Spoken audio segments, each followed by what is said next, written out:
Hello, everyone. My name is David McLeod. I am your life mastery coach. I want to welcome you to MagnifEssence in Motion. And, you might be wondering about that word MagnifEssence. It's a word that I coined several years ago when I wanted to capture the essence of this idea of authentic magnificence. Now, I kind of embraced that word magnificence when I was going through my own personal growth work, but in some ways it sounds kind of egotistical. And so I said, well, how can I take this word and encapsulate it in such a way that it doesn't sound like it's coming from ego, but more from spirit? And I don't know, spirit answered my call and this word MagnifEssence came up. And so I've been using that a lot over the last, well, actually quite a few years, but I just decided to start building a website around that concept. And so I'd love it if you'd come and check out my website. It's MagnifEssence.com. And notice that I've got all kinds of great membership stuff there. You've got all kinds of streams that you can sign up for if you want. There's courses that you can sign up for. I've got some ebooks over there. It's a really wonderful membership site with 4 different levels of membership. So I hope you'll check that out, MagnifEssence.com. Anyway, thank you for being here today. This is episode number 11, and our title for today is Your Story is Your Medicine. As you may already know, the human brain is wired for stories, not just as entertainment, but as a fundamental tool for healing and growth. Neuroscience reveals that when we reframe painful experiences into coherent narratives, we activate the prefrontal cortex, reducing the emotional grip of trauma and integrating fragmented memories into wisdom.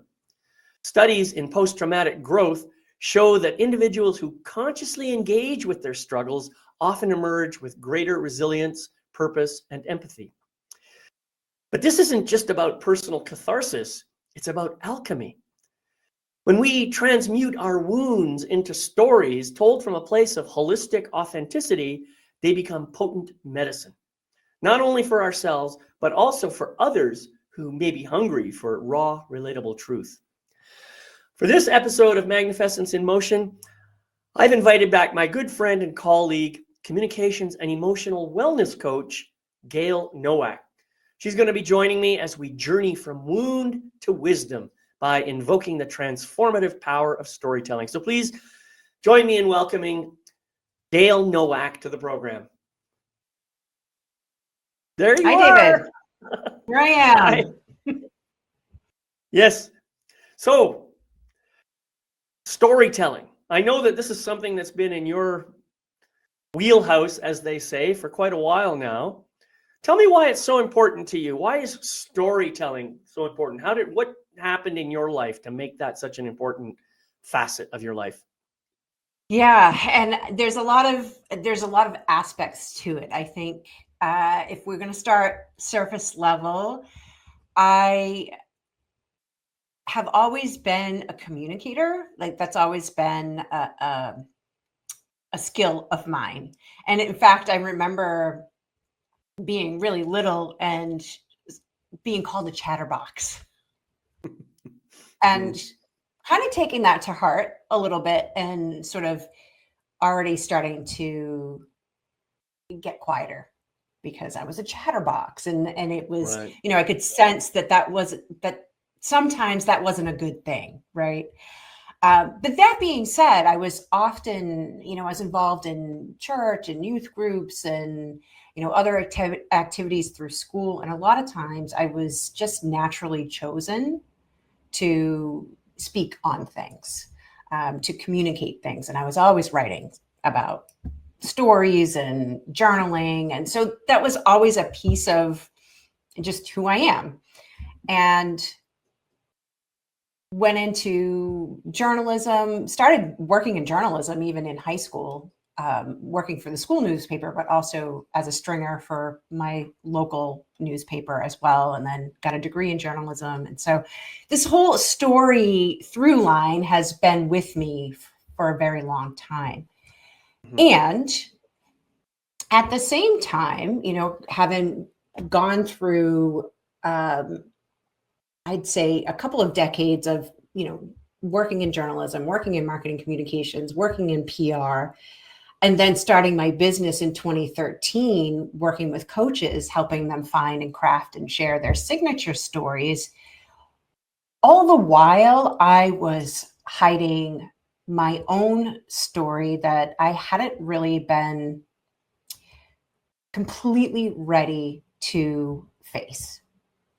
And that was the story of, being as a child, growing up in a dysfunctional, abusive family and making a promise to stay silent after experiencing abuse. Mm. And having that fear keep me silent for many years until I finally got the courage to break that silence and share this with my family, who didn't believe me, and feeling really confused, shocked, and really kind of invisible, kind of like my truth doesn't matter. What I'm sharing here doesn't matter. And really internalizing that for a long time, many, many years. And so my business sort of became this catalyst for that, for the opportunity to look at that again, that experience and the story that I had created around it, a belief that I had created around it, that my truth doesn't matter, my story doesn't matter, my needs don't matter, all the things, right? It gave me the opportunity to look at that again. And so this is how spirit works. It soul works in mysterious ways, right? It's not always like the direct path. And for me, it came through working with other people and hearing their stories and noticing how we all carry these painful experiences and these wounds. And why was it that I could be in a room with one of my clients and see and hear all the wisdom and the brilliance, even from a painful experience, and yet was struggling to see my own experience that way. So that was really kind of a wake-up call for me, to start thinking about story not only as entertainment or a strategy or a way to deliver your message or even a way to influence other people, but as this opportunity for healing and transformation. Right. Yeah, that's beautiful. And it's interesting as you're speaking. I think that this idea, first of all, I don't think there's any such thing as a non-dysfunctional family. Just so you know, that's just my judgment. I think all families have some degree of dysfunction. So we shouldn't try to compare ourselves, for sure. That's one thing. But the other thing I wanted to say is, you mentioned being labeled a chatterbox. And I find it, as you were saying that, now no one ever called me that, but I certainly had some other choice phrases that I heard from my parents.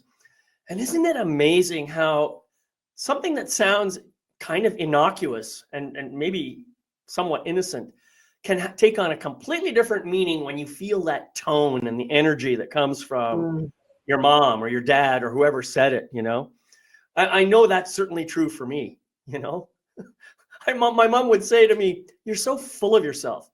Now, of course, who else would I be full of? But the way she said it, it's like, oh, it's a bad thing to be full of yourself. You can read it. Kids are so smart. We capture that, we feel it. And so what do? We kind of dim our own light. We close ourselves down. We stop showing up. Well, or so we think, and I hear you saying the same thing. You stopped talking. You started hearing this message. I'm sure they didn't say this directly, but you're hearing the message. I'm not important. My message is not important. My story is not important. What I have to say or do or think or whatever is not important. And you eventually probably came to the conclusion, I'm not important. Yeah, exactly. Yeah. And so all of us go through that. All of us, every single one of us. I don't think there's a person on the planet or in history who hasn't had that experience on some level. And so the question is, how do we get ourselves out of that? How do we, first of all, recognize that it's happened to us? And then secondly, how do we get out of it? What do you say to that? Yeah. And I know for me, speaking from experience, it took a really long time to even recognize that that was a belief or a survival pattern or a program, right? That I was operating in. Mm-hmm. I mean, it took decades for me to really uncover that. And Yep. there were things that seemingly weren't connected that were showing the way for me. So for example, I mentioned my business, like that really was a huge catalyst for me, like not getting the results that I wanted in my business using my typical ways of being, right? Mm-hmm. Using all, I was a really great student growing up. I'm responsible. I'm organized. You know, I'm got a little bit of that good girl. I got a little bit of a bad girl, but I got a little bit of that good girl too, Sure, right? sure. Like Yeah, A student kind of thing. And there's a piece of that is really truly me, and there's a piece of that is performative, right? Mm-hmm. Like this is how I get attention, by being a good student, right? And so with my business, Interesting. it was just me and my business, right? I didn't have to perform for anybody. I just had to get the results. At that time, I was really focused on the results. I see it very differently now, but and I was like, wow, all the ways that I would normally go about this are not working. So what's going on here? Mm-hmm. Right. And it just kept getting more and more uncomfortable for me. And really it got to this point where I was like, I recognize like I'm not in integrity here, because I'm working with clients in a very deep and vulnerable way. And yet I am not sharing as deeply and as vulnerably as I'm encouraging them to be, right? And so I felt that misalignment. And so that's something that I would encourage people to start to just notice, right? Any place that you're feeling like, I'm not getting the results that I want, or I notice this pattern, like this thing just keeps coming up over and over and over again, and just noticing. And getting curious about how that shows up for you. Those are signs of, maybe there's some sort of limiting belief that's behind this, or there's a hidden truth that's actually not true running Right. this pattern right now, the way that I'm showing up right now. And then, so how do you change that, right? And I think that change comes when we're committed. Yeah. We all do this thing where we might even be aware, and yet we haven't gotten to that commitment stage yet. And it's okay to sort of be in that in-between place of, okay, I have this awareness that, I'm not, this isn't really working for me. And at the same time, like, I'm not sure if I'm ready yet to really focus on this and change this. Right. And that's everybody's choice to be in that space for however long, but you're going to get the same thing. Right. So I would say, if you're going to be in that space of like, I'm aware and I'm not changing, then recognize that things aren't really going to change for you. Right. But the real change comes when we're committed to creating something different. Right. And then that's when the real work starts to begin. Right. Well, you said a few things here that I wanted to just follow up on. First, it takes a long time. And I had that same experience. I didn't even really become aware of my own level of dysfunction until I was in my 40s, early 40s. Mm-hmm. And I had this idea in my mind. I was doing everything that I was supposed to do according to the rules of society, and but I wasn't getting the happiness and the success that I thought I was supposed to get by following those rules. Right. And so I was becoming more and more angry and resentful, and I hadn't quite got to the point of being ashamed yet, because I hadn't really understood my own pathway to get to where I was. And so I have come to the realization, and you mentioned that it took a long time for you too. I wish it didn't take me 40 years. You know, I have tried to help my own children, especially my two sons, to get a deeper sense of who they are in their lives. And to some degree, I think I've succeeded. But I've watched them, and I realized they still have to go through their difficult challenges. They have to have their own disbeliefs and or false beliefs or whatever, and they have to figure out for themselves that they don't work. I can tell them all day long, and it just makes no difference. So I think it's great that people like you and me are here to share what happens if you follow a particular path. Or I can't guarantee that if you follow this exact same path, the same thing's going to happen to you. But this is what happened to me, right? And so I think what you and I are doing now is we are sharing our stories. We're sharing the parts of our lives that didn't work, that may have actually caused a lot of problems and challenges for other people in the world, not just for ourselves. And what have we learned from that? That's really, I think, what we're trying to convey. I mean, I think about my own life now, and I think, wow, if I had known all that stuff, I could be here at 30 years old with all this wisdom and just getting started in my life. You know, I could be totally enlightened at 30. But, you know, I think life just doesn't work that way. Unfortunately, you know, I think that on some level, we all start out as spiritual beings. We have this idea about something that we'd like to experience. And we maybe enroll other spiritual beings to participate in our experience. And some of them say, yeah, I'll be there with you. Some of them say, no, I'm going to stay here in this world and I'll help you from beyond, sort of thing. And then we go through this birthing process where all the excitement and the joy and the passion about our mission kind of gets squeezed out of us. And then we pop out into the physical world all full of piss and vinegar, thinking, oh man, I can't wait to get started. And then why did I come here again?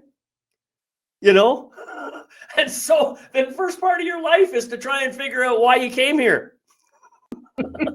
It's funny. It's a joke. It is the joke is on us. I love that you're bringing that up, because as you were talking, I was thinking, you know, when you decide to walk this path, right? Like you can either stay stuck in the old way of being, in the old ways of being, and you can stay stuck in the story that is disempowering. Right. And that's a choice, and it's a choice that some people make, and that's the choice that they came here to experience. I believe that too. You know, I believe that, you know, we come here for experience.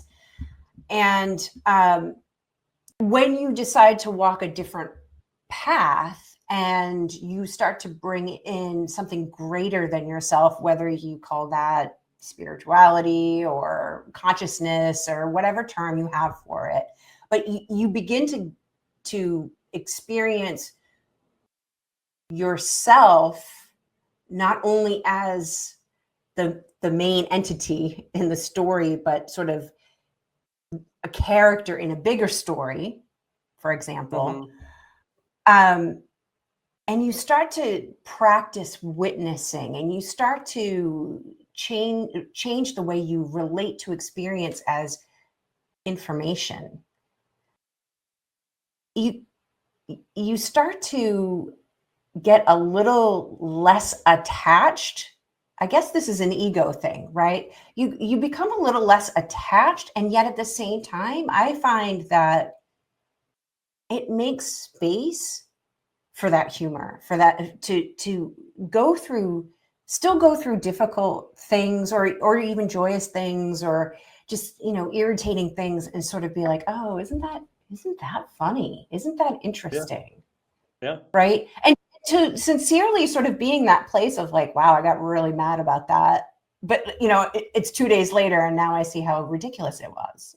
Exactly. Right? And so, but you have to start with yourself, and you have to be honest with yourself wherever you are on that spectrum. And, you know, I can talk about my experience growing up, and I'm in such a vastly different place than I was when I first came out with that story in 2015. And I had to go through all the feelings around it, the grief, the anger, all of this stuff that I had suppressed and ignored. I still had to go through all of that. But now I look at that as in a much different way of like, wow, would I even be doing this if I hadn't had that experience? Would I even care about other people's story and other people's messages and their work in the world and the wisdom and the brilliance that they bring and how they contribute to other people's lives? Would I even notice that had I not had that experience? And so, yeah, I can't remember like how this sort of question got started, but when you're able to do the healing work around the painful thing, and then still recognize like this is a part of me, but it doesn't define me. Mm-hmm. Right? Right. Mm-hmm. It doesn't define me. And it actually contributes to who I am as a being. That's a much more empowering place to be. Yeah, I agree with that. I think it's very important, and I'm going to expand on that. I think, we all have a story, all of us, but I am not my story. My story is just a series of events that took place over the course of time that describe different aspects of who I was choosing to be in the moment when those events happened. Right. Of course, I never saw it that way when I first started doing this work. I thought this is just the path that I'm on. It's destiny. It's fate, God's will, or whatever you want to call it. I don't care. I believe that. I believe that I had no choice in it. I was somehow being manipulated to follow a particular path. And that's what made me angry, right?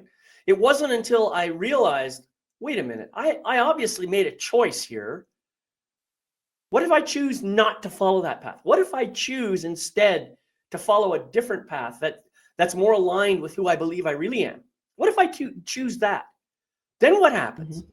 Well, then I begin to look back to my story and I see, wow, how much did I learn from each of those events that took place back then? What was the gift that I can take out of that piece and bring forth into this present moment? And furthermore, to just amplify this idea that I am not my story, I remember that there's new chapters being written every single moment. New chapters coming into this book, this story, whatever you want to call it. So my invitation to everybody is please don't get caught up in your story, but use it as a guidepost to help you move yourself forward into the next version of who you are choosing to be. The other thing is you said this event, this situation, this condition did not define me.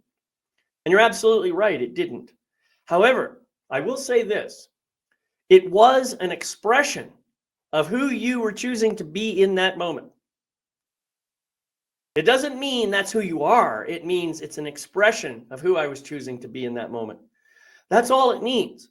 So all along the way, this entire storyline that you've got are little snapshots, little bits and pieces. Oh, this is how I was choosing to be back then. Oh, cool. Look at that. Oh, and I was expressing that aspect of myself over here. So it's all good. It's all good, man. Yeah. And you're so on point with who you're choosing to be in any given moment. And you get to, you always have that choice. Right. And the person I think that it you would be chose, more accurate to say, okay, so I want this, I'm going to say something that some people might find a little bit off-putting, but I'm going to say it anyway. As a result of all the work that I've chosen to do, I used to keep asking myself, who am I? Who am I? Who am I? And always the answer is coming back as some quality or characteristic or role or essence. And as soon as I say it, I say, yeah, but that's not really true. That's not who I am. That's just an expression. And so it's really important for us to understand that I can't really choose to be anything different than I am, but what I can choose to do is to express different aspects of myself. I think that's a more accurate statement. I've come to this point now where I believe when I get to the deepest level of who I really am, the only answer I can come up with is I'm a divine, magnificent, unlimited, sovereign spiritual being of light and love. And I just happen to be here sharing a temporary human experience on the physical plane. That's how I describe it now.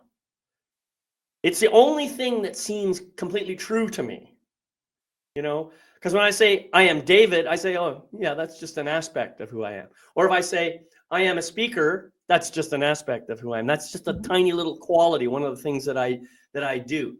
I'm a writer. I'm a guitarist. I'm a musician.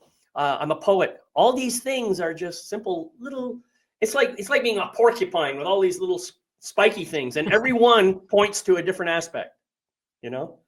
Anyway, that I just wanted to be clear about that because and I appreciate that. That feels like truth to me.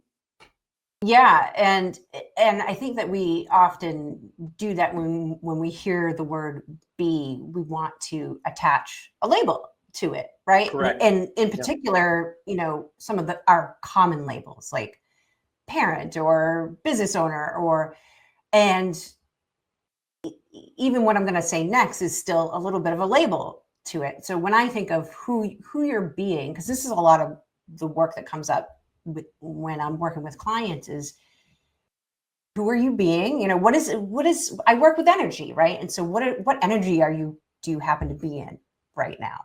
So for me, when I say who you're choosing to be, it's what energy are you aligning with? Right. In any given moment, right? And we forget how powerful creators we are. Mm-hmm. That we do not have to, if we're choosing to be aligned with a certain energy that's not working for us, we can just let that go and move into a different energy. Now, I know easier said than done sometimes.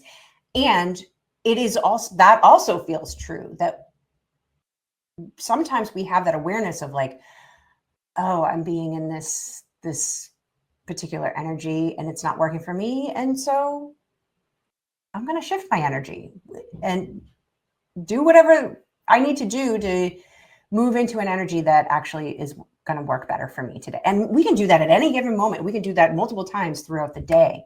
It's not only with like big milestone things in our lives, for example. So I feel like that's a big piece of your story being medicine too, because you can tell the same story multiple times. And what energy are you aligning in or aligning with when you're sharing that story? And that's going to have an impact on anyone. It's going to have an impact on you, just hearing your own story. If it's just you and you, it's also going to have an impact on anyone else who's hearing that story. So I know it's really nuanced, but it's a great point to bring up. Yeah, I think you're just bang on here with this idea of, okay, I can immerse myself in my story, but what energy am I bringing into it when I'm there? That's the question. If I'm coming in with the energy of, depression or whatever, well, I'm going to experience the story one way. If I come into it with an energy of curiosity, I'm going to have a completely different experience of that past, whatever it was. If I come into it from a place of healing and love, I'm going to have yet another experience. So the story, it's perfectly reasonable to keep going back and revisiting a story to get the most out of it that you can get, as long as you're not just doing it to, feel sorry for yourself or something like that. If you're doing it for the purpose of becoming more aware of who you really are and bringing loving, compassion, empathy, and healing into your life, then it's probably worthwhile exercise. Otherwise, it could be just a waste of your time. And you might ask yourself, am I wasting my time here? Is there a really good use of my time staying involved in this story right now? What is there anything more I can learn from this? And sooner or later, you're going to say, no, I'm done. And then that's it. It will just be words on a page after that. It will have no energy. It will not attract you anymore. That's the beauty of this process. You know, and just to tie this all up, the key here is awareness. And so what's a great way to increase awareness? Well, this is your favorite topic, Gayle, curiosity. Ask questions. Yes. Yeah, absolutely. Absolutely. Ask questions. You know, one of the questions that I pose to people around story is, what story have I been afraid to tell? Right? Yeah, that's a good one. What story have I been afraid to tell and know it would free me if I did tell it? Whether it's simply just speaking it out loud for yourself or writing it down for yourself or sharing it with one other person. Not all stories are meant to be shared with the public, right? Like that's another thing that comes up in my work with clients is like, well, you know, they'll hear a story like mine or you know, something that's kind of, you know, maybe a little uncomfortable, and it'll bring up something uncomfortable in them. And then they think, well, now I have to go out and tell this story. And that's not necessarily true. That is not like, I never advocate for that. I always advocate for it's coming up for a reason. But what is that reason? Is that reason right. because it needs some love and attention from you in this moment? Right. Period.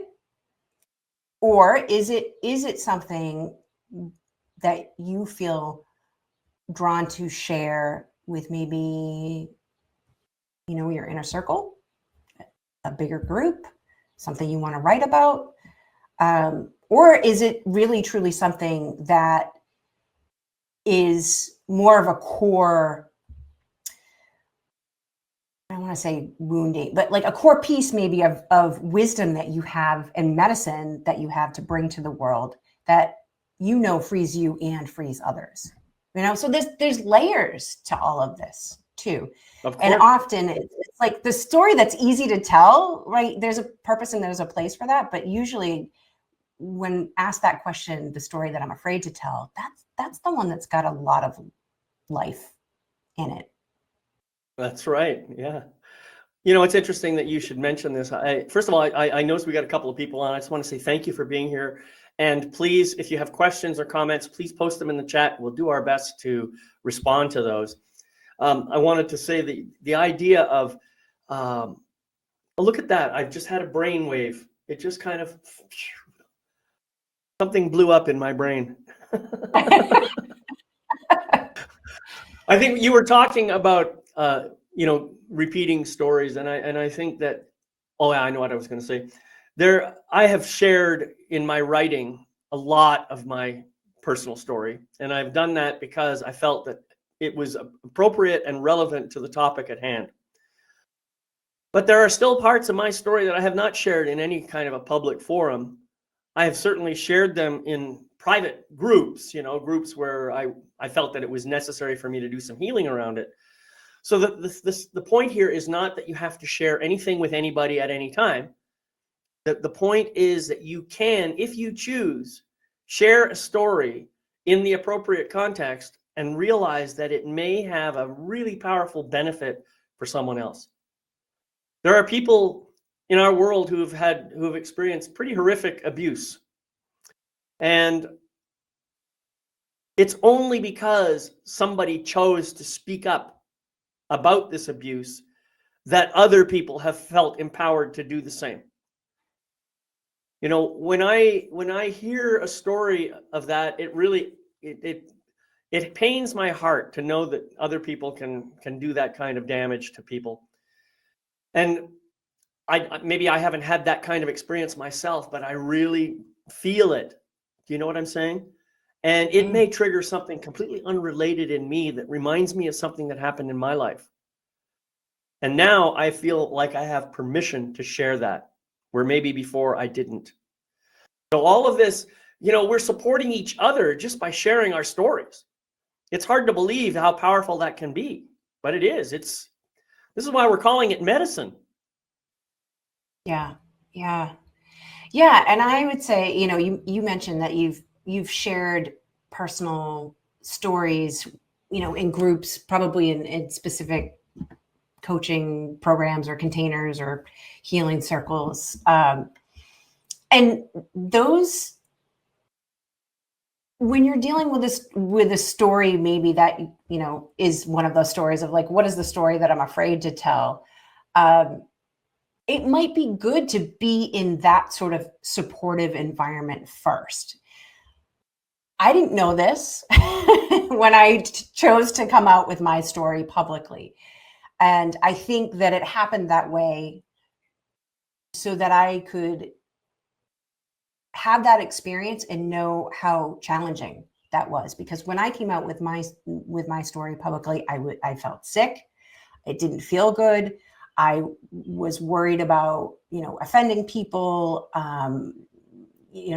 I wouldn't say getting canceled because it's not like I'm, some big, huge celebrity, but I was worried that people were going to get mad. They were going to be offended. I literally felt sick.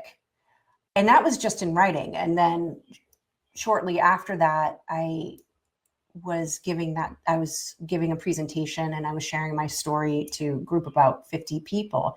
And it was very traumatizing for me because I hadn't taken that step to, number one, I had gone through the process of getting it out for myself, but I would have benefited from an intermediate step of being with a guide or a safer container to share that story first, to kind of get my feet under me. So I'm glad that you brought that up, because sometimes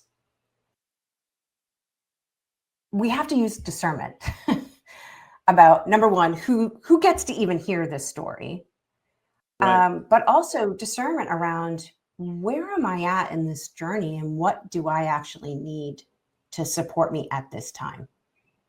Like maybe I'm feeling like this is something that is meant to be shared with more people at some point, but am I really there yet? What do I need to get there? Right.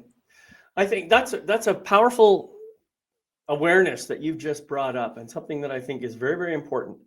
I mean, if you are in a situation where energetically you feel this is not the right place for me to tell my story, then you still have more work to do on that story, period. Right. It's just simply that simple. Yeah. That's all it is. It's not until you can look at your story, as I mentioned before, as dispassionate words on a piece of paper, that there's no energy left, and you've learned all you can learn. Now you can safely tell that story anywhere, because there's nothing left and nobody can hurt you with the words on that story. You already know this. You've learned it. You've done the work.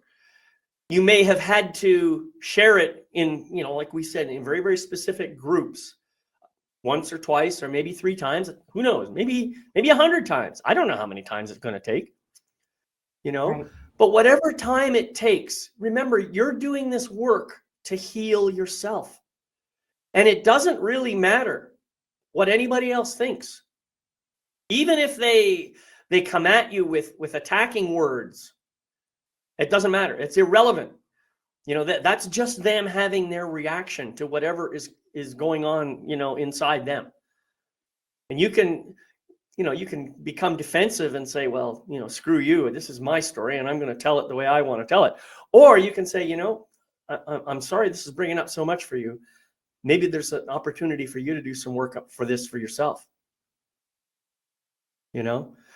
So yeah, discernment is a good word. Discernment is one of those aspects of awareness, right? Mm-hmm. So, yeah. And you mentioned layers too. I want to come back to the idea of layers, because I totally agree with you on this. So why don't you say a little bit about what you mean about different layers of an issue of whatever the story might be revealing? Yeah. So It's interesting. As we were talking, I was thinking about, it's going to sound weird, but I think I'm going to go there because I think it'll all make sense. So several years ago, I had the opportunity to go to a race car driving school. And the first thing that they had us do was just get out and walk the track. You know, they did. No, my bad. The first thing we did was sit in a classroom and learn some things. Then we went out and walked the track. They didn't put us in a race car as the first step, right? This whole process was a layered process. Then we drove in a group with a regular automobile on the track. One of the instructors drove and a bunch of us were in, it was like a minivan on the race car track. Then we got into the race cars with the instructor and they drove around in the race cars. Then we switched, so step by step by step, so that by the end of the driving school, we were driving the cars on our own. And first it was just each individually on the track, and we built up to 4 of us on the track at a time. And sometimes story is like that, right? Yeah, right. Sometimes you can just get in the car and go, right? Sometimes it's that kind of story. And sometimes you need to experience a little bit of it and process it and then apply it. And then experience a little bit more and process it and apply it. So that's kind of how I think about it. Those different layers. And again, like it varies for the individual person. It varies for where you're at on your journey. But when you're really sharing stories that I think embody that frequency of medicine, chances are you're going to need to take it at whatever pace you need to take it at. Yeah, that's a great metaphor. And actually, I have a similar story. I wanted to become a fighter pilot. I knew I was going to fly in one of those jet airplanes. And of course, you don't just walk up to a jet airplane, turn it on, and away you go. That just doesn't happen. Right. So I had to go through exactly the same sequence. And it was not over just a day or a weekend or something. It was over multiple years. But I finally made it into that cockpit of that fighter airplane. And it was amazing. It was amazing.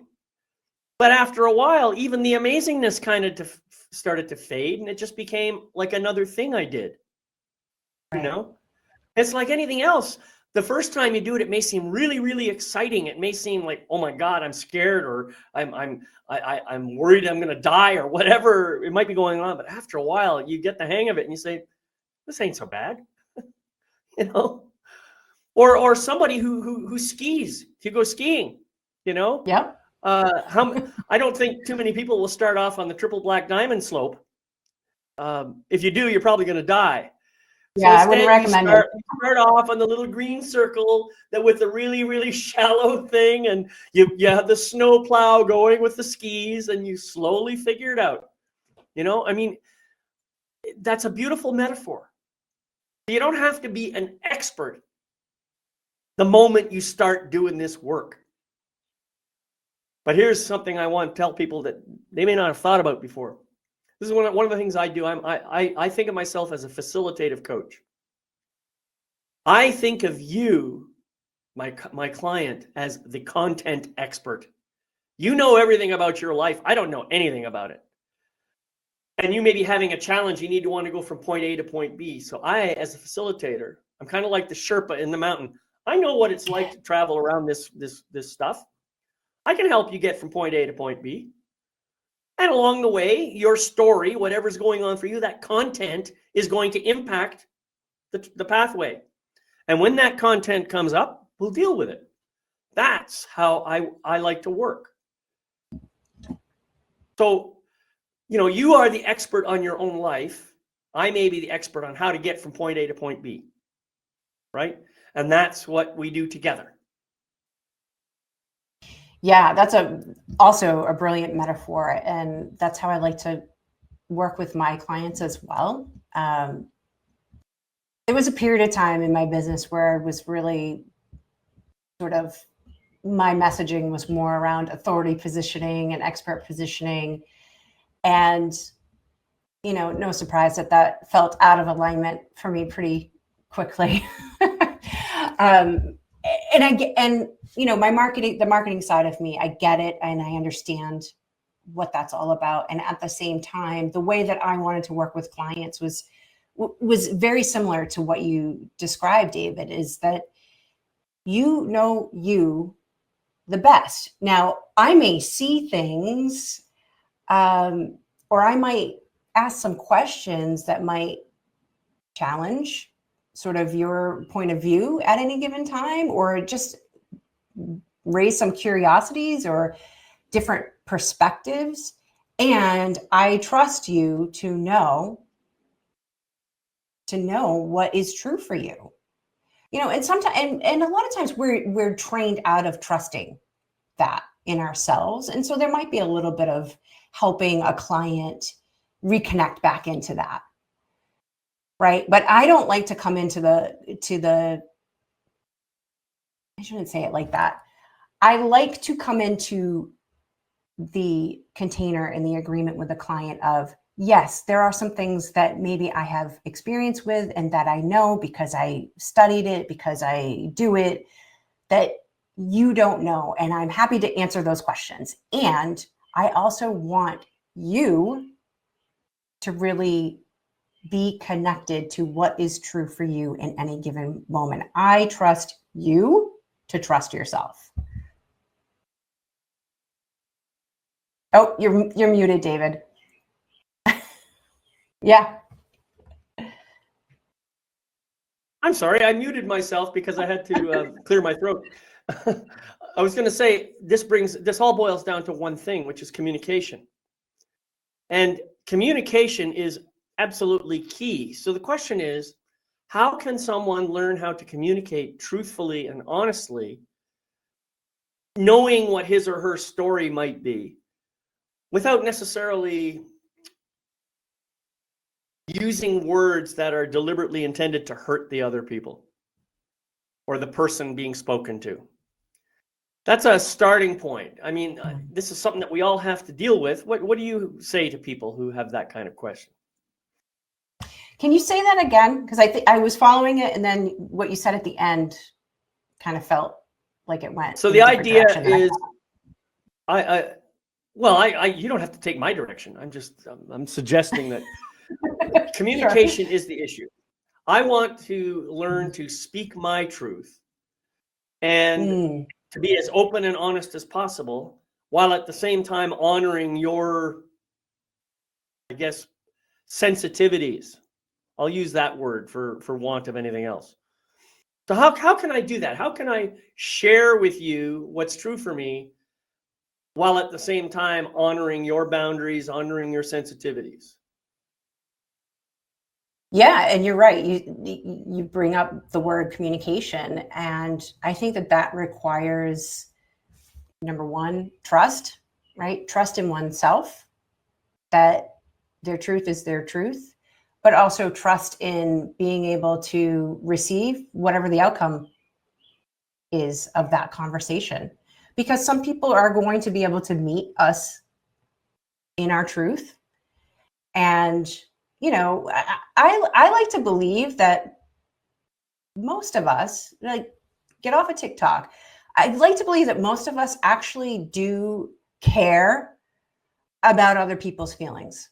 And we want to approach people with compassion and respect. I really do believe that. Maybe that's idealistic of me. We don't always have the skills necessarily, but I think that the intention is there. Right? So sometimes it's just a skill issue and we just need to practice our skills. Right. Giving the benefit of the doubt that, you've got two people who are in conversation and sharing what's true for them, and maybe not in agreement with each other, or maybe they are in agreement with each other. I think it's really about just being connected to your own truth without needing the other person to necessarily agree with you. And the other person being able to be with your truth and be okay with not agreeing with you. Right? And not getting upset or mad or going into judgment or talk about making up a whole story about what it means, right? And again, sounds easier said than done. But when we start communicating in that way of hey, this is my perspective, this is my experience, this is how I'm feeling, really being able to name, like, this is how I'm feeling. And you're sharing that with somebody who's able to be with that. That's a very different experience than being with somebody who takes that personally, wants to dismiss you or gaslight you or whatever. And you know what? In that situation, that's probably not a person who even you want to share your truth with or be in relation with necessarily. Mm-hmm. So yeah, I mean, it can get a little spicy sometimes, right? But I think that I still believe that most people want connection. In our heart of hearts, we want connection. We may have things that influence how we show up in connection, right? Whether that's, the past or the way that we relate to people. And there's all this body of work out there about attachment theory, right? But those are all things that we can change. At the end of the day, I honestly believe we all want and need connection. Mm-hmm. And so if that's true, what is the work that we need to do to be able to be with other people's truth without necessarily feeling affronted by that or attacked by that or judging of that? Simply witnessing it. Yeah. And we just simply witness it and we simply receive it. Yeah.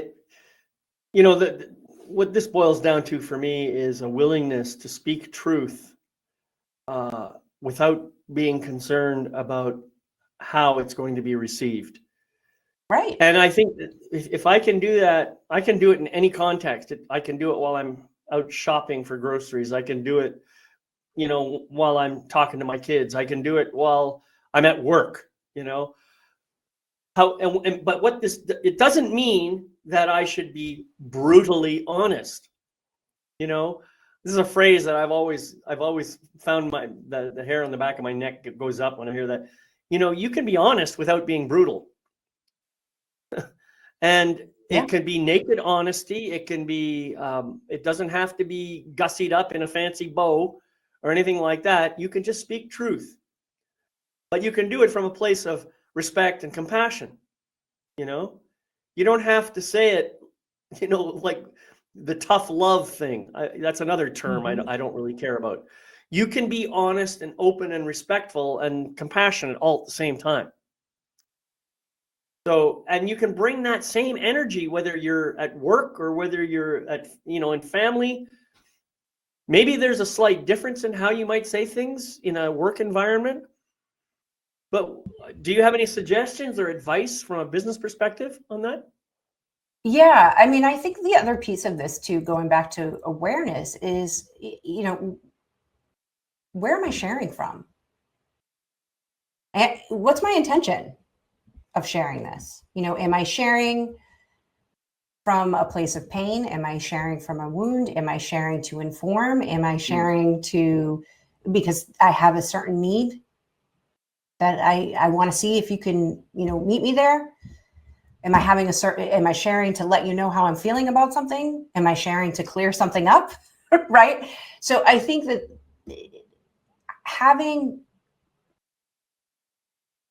we're all going to get triggered and we're all going to just have those moments where it comes out.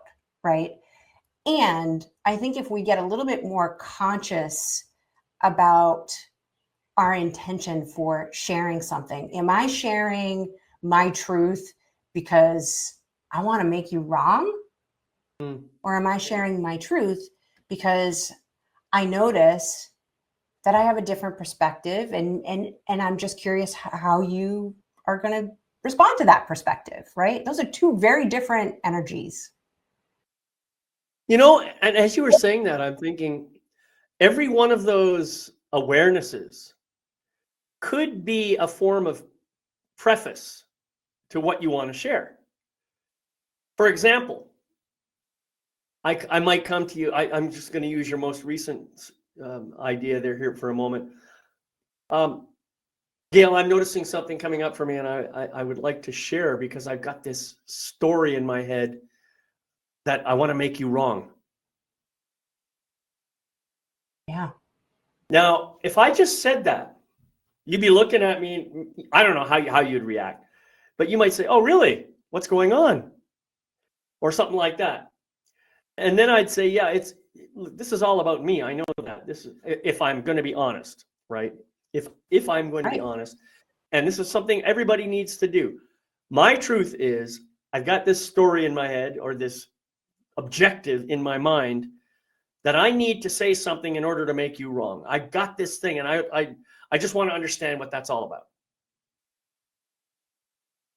And then maybe if you are willing to have a conversation about this, I might say, "Well, I noticed when you said XYZ or you did ABC, I had this reaction." And I thought, I had this judgment in my mind. Oh, she's just a big busybody, a chatterbox busybody.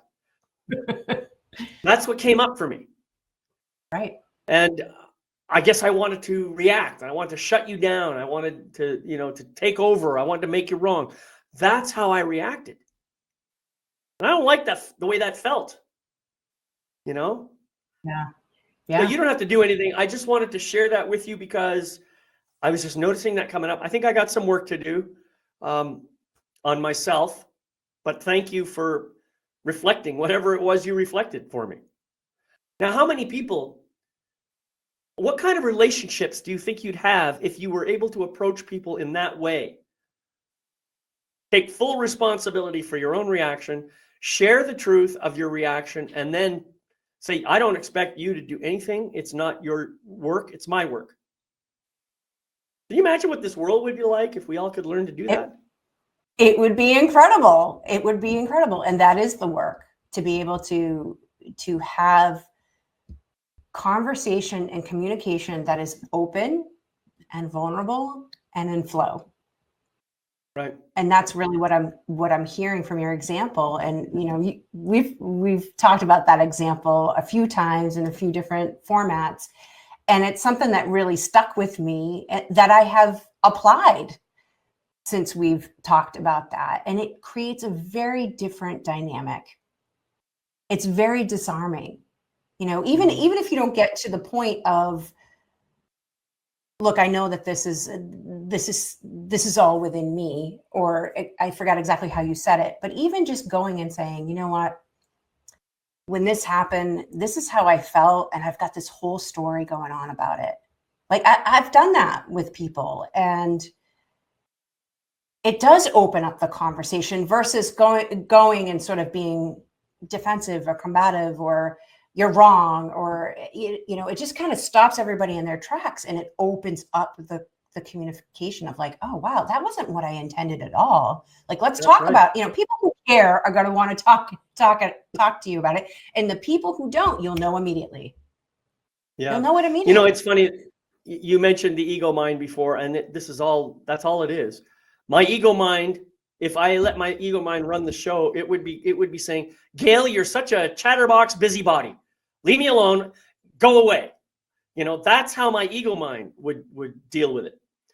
But when I let my soul come into the conversation and my heart speak from there, then I can tell you from a whole different place. I noticed that my ego mind's got all this stuff going on. And it's all about a reaction. I've got some emotion going on, this and that and the other thing. It's a whole different thing because now I'm making it about me and I'm not trying to project it onto you. Very, very different vibe. Yeah. And the ego's doing what the ego does, which is protect. That's right. Yeah. Right. So Gayle, we're getting close to the end of our time here. I know that you have a special event coming up for coaches. Would you like to share a little bit about what that's all about? Oh, yeah. Wow. I wasn't expecting that.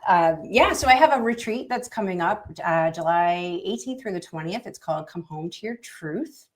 It's for spirit-led leaders, healers, conscious entrepreneurs. And it's really about reclaiming your voice and allowing your true self to be seen and heard and received fully. It's going to be in New Hampshire on Lake Winnipesaukee. And if you'd like more information about that, please feel free to reach out to me. You can go to my website, GayleNowak.com. And there's several different ways that you can contact me through there. Great. This sounds awesome. So this is an in-person event then. It's not an online event. It is in person. Yes. Yeah, it sounds really awesome. And so I'll definitely do my part to help promote that and tell people about it. But thank you. Now you've just given me a visual soundbite that I can share. How about that? I love it. Thank you. Yeah.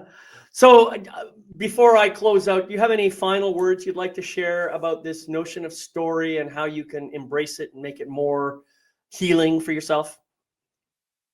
Yeah, I do.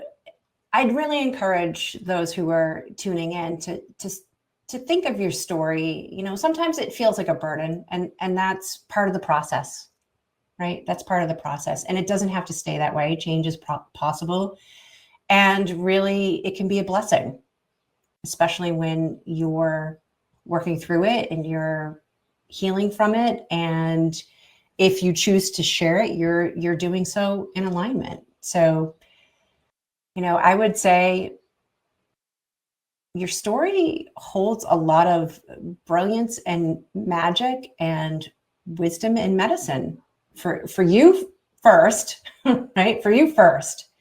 And then for others, if you choose to share it with them. Yeah, beautiful. Well, thank you so much, Gayle. It's always a joy to spend time with you. I always enjoy our conversations. And I want to thank everybody else for being here today. Thank you for showing up on the live presentation or for watching the recording, whatever it is you're doing. Before I close out completely, I just want to remind you, my name is David McLeod. I'm your Life Mastery Coach. This is MagnifEssence in Motion. And today's episode is called Your Story is Your Medicine. So I hope you enjoyed that. And I'm going to close with my Life Mastery mantra. It goes like this: 3 sentences that you can easily memorize and use in your own meditation.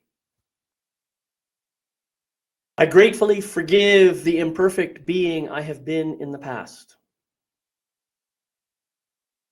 I gratefully accept the magnificent being I am right now. I gratefully welcome the evolved being I am becoming in each new moment. So thank you all once again for being here. I wish you love, light, and blessings on your continuing journey. I'll see you the next time on MagnifEssence in Motion. Bye-bye for now.